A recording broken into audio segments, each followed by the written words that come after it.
Fala, palmeirense! Então você está na expectativa aí de contratações, né? Você viu que o Thiago Almada vai sair do Atlético de Madrid, viu falar o nome do Savarino, viu falar o nome do Nino. E aí? Tá esperando um volante, um camisa assim? Como é que tá a sua expectativa? Dá uma segurada aí, eu já explico por quê. Mas antes de continuar falando com vocês, vou pedir para você se inscrever no canal. Já estamos chegando aí em quase 17 mil inscritos. Nossa meta é 20 mil até o final do Paulista. Então a gente vai contar com a ajuda de vocês para chegar lá. E ó, se você quer ajudar a gente a continuar crescendo, apoia.se/Diego Marada. Aí você tem 3 níveis de apoio. Faz tempo que não chega um apoiador novo. Eu adoro meus apoiadores. A gente está com quase 60. A gente precisa de mais, a gente precisa crescer. E sem a ajuda de vocês a gente não vai crescer. Sem anúncio, o jornal não cresce, site não cresce, revista não cresce. Aliás, acabam muitos jornais, revistas e sites. Então a gente precisa da ajuda de vocês para continuar crescendo para esse canal aqui. Se você gosta da nossa cobertura, dá essa moral pra gente aí, ó. E se você não conhece o nosso trabalho ainda, se inscreve no canal, além de deixar seu like nesse vídeo, seu hype e compartilhar, mas se inscreve no canal para você conhecer a gente. Testa aí por um mês. Se até o final do Paulista, se até o final do Paulista você não gostar da gente, você sai da sua inscrição, beleza? Vamos fazer esse combinado? E o combinado é o seguinte, ó. Aqui a gente sempre joga limpo, papo reto, sem mentira, sem histeria, sem fake news. Então o que eu vou trazer para vocês aqui, ó, é um puro retrato da verdade. Palmeiras tá devagar, é de propósito. O Palmeiras não vai fazer grandes loucuras. O Palmeiras não vai entrar em leilão. O Palmeiras não vai trazer muitos jogadores. Eu tenho falado isso constantemente para vocês. O Palmeiras não vai contratar para dar uma satisfação à torcida. O Palmeiras entende que tem um elenco razoavelmente bem montado, com algumas deficiências. Estamos falando ali de zaga, 5, meio e ataque. Esse atacante, segundo a conversa que eu tive, virá numa oportunidade, mas não é algo que é visto como fundamental, o que me preocupa. O 5 também não é visto como uma prioridade, mas assim, é mais prioridade que o ataque, né? A zaga, sim, preocupa um pouco mais, mas o Palmeiras entende que um que tem agora não está em situação de emergência. Dá para lidar, dá para tocar, pelo menos esse início de temporada. Agora, isso é uma análise que eu estou fazendo, tá?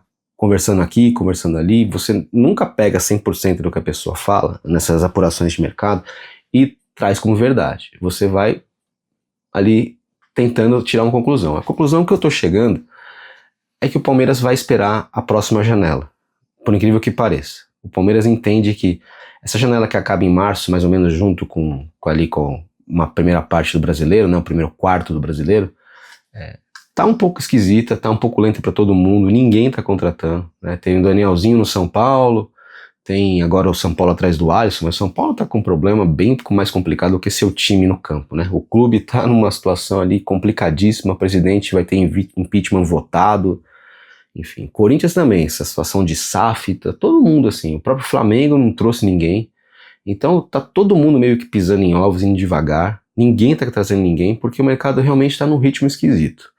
Isso somado ao fato de o Palmeiras ter feito grandes investimentos no ano passado e entender que aquele time vai amadurecer, vai assentar para esse ano, está transformando o ritmo do Palmeiras em algo bem diferente do que era a expectativa da torcida, né?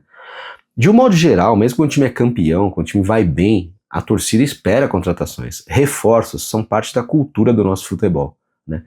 Todo início, final de temporada, todo meio de temporada, toda janela agora, desde que foi criado o advento da janela de transferência, toda janela, a expectativa do torcedor é grande, porque quer caras novas, quer melhora para o time, né? E um time que terminou sem conquistas, com decepções, com frustrações, como foi o Palmeiras em 2025, acaba ensejando esse tipo de expectativa no torcedor. O torcedor quer novidade, o torcedor quer coisas novas, até porque teve defeitos, teve problemas, né? Um problema era a volância ali, a camisa 5, o Palmeiras se livrou do Aníbal e agora está apostando no Luiz Pacheco. Cuidado com esse Luiz Pacheco, tá? É um bom jogador, mas é um jogador sub-17, né? É difícil imaginar que esse cara vai chegar, vestir a camisa e jogar. Porque esse é o tipo de perfil que o Palmeiras está procurando, né? O Palmeiras abandonou um pouco aquela ideia de jogadores jovens com potencial de revenda e potencial técnico. Mas por quê? Porque o perfil do elenco mudou.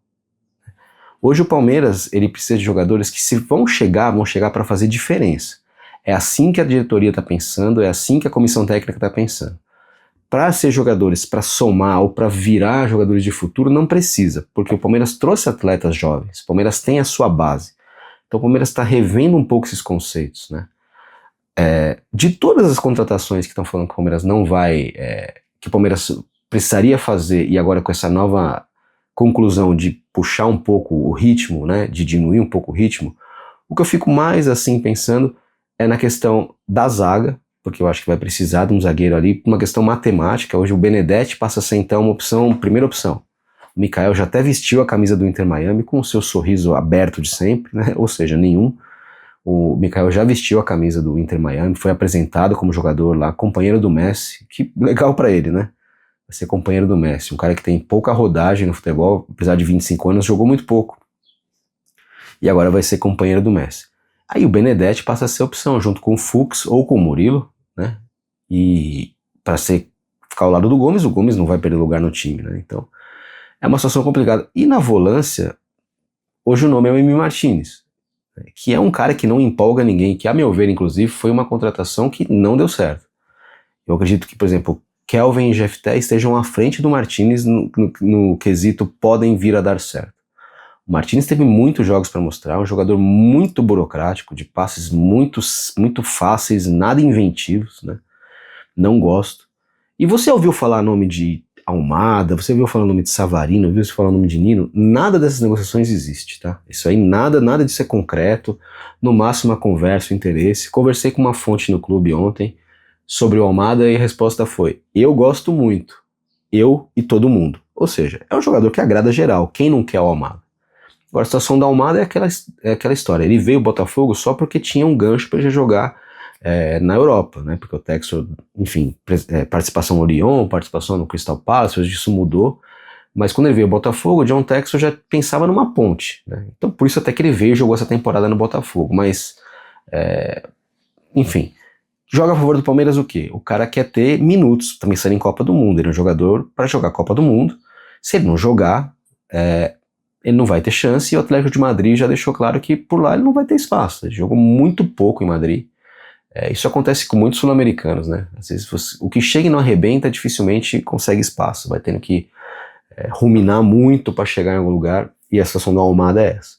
Mas tanto o Nino, quanto o Almada, quanto o Savarino são situações assim, desejo existiria. São jogadores que quem não gostaria de contar. O Nino em específico é uma indicação do Abel, mas por enquanto a situação vai ser meio assim mesmo. Você que está muito na expectativa de conseguir, de ver um jogador novo no Palmeiras.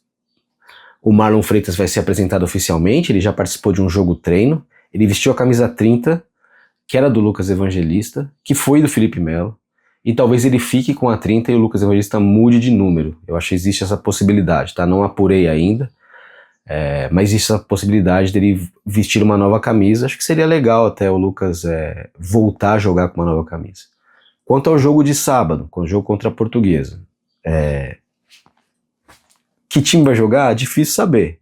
Vai ter uma mescla com certeza, então a gente vai ver muitos atletas titulares do ano passado voltando a ser titulares nesse ano, mas a gente vai ver um monte de cara nova também. Um monte de jogador que não foi titular, que teve pouco espaço, garotos da base, muita gente vai aparecer. Nesse jogo treino, o Palmeiras ganhou por 5-2, a gente viu o Riquelme Felipe fez gol, o Larson jogou, o Luiz Pacheco jogou, todo mundo jogou. Então, acredito que o Palmeiras vai, como foi no ano passado, e fazendo elencos, jogos mesclados, entra um pouco aqui, entra um pouco ali, vai jogando um pouco de jogador mais consagrado, um pouco de jogador da base que está subindo, um pouco de o Marlon sendo titular no jogo, sendo poupado no outro. Vai ser mais ou menos assim. Se a sua expectativa é novidade, pode tirar o cavalinho da chuva, que pode acontecer, mas o Palmeiras não tá com esse olho para novidade, essa mudança toda. Então, pé no chão, Marlon Freitas vai ser apresentado. Ontem eu estive no Band Esportes, no G4, até eu pedi pro nosso editor deixar aqui do ladinho só o vídeo. Se você quiser ouvir o que eu falei nesse corte em específico, entra lá no meu Instagram, Diego_Wata, né? No meu Twitter é Diego Marada, mas esse vídeo está no meu Instagram, foi postado pelo Band Esportes, e eu tô como colaborador na postagem, então você encontra esse Reels no meu perfil, e eu falo um pouquinho sobre a frustração no Palmeiras, a frustração dos palmeirenses em relação ao Palmeiras do ano passado. Acho que é um resumo interessante do que aconteceu. Queria saber se você concorda também, para deixar os comentários aqui embaixo. E é isso, palmeirense, começou um novo ano, mas o time não mudou tanto assim, e essa vai ser a toada. Obrigado por você que chegou até aqui, ó. Se inscreve no canal, como eu te falei. Queremos chegar em 20 mil até o fim do Paulista. Estamos com quase 17 mil, 16.600 alguma coisa. Vai ter live no canal, vocês vão ser informados da data. E a gente conta com você para ajudar a gente a crescer. Me segue lá no Twitter, Diego Marada. Me segue no Instagram, Diego Wata. E apoia a gente no apoia.se/Diego Marada. Beleza? A gente se vê no próximo vídeo ou na próxima live. Um abraço e até lá.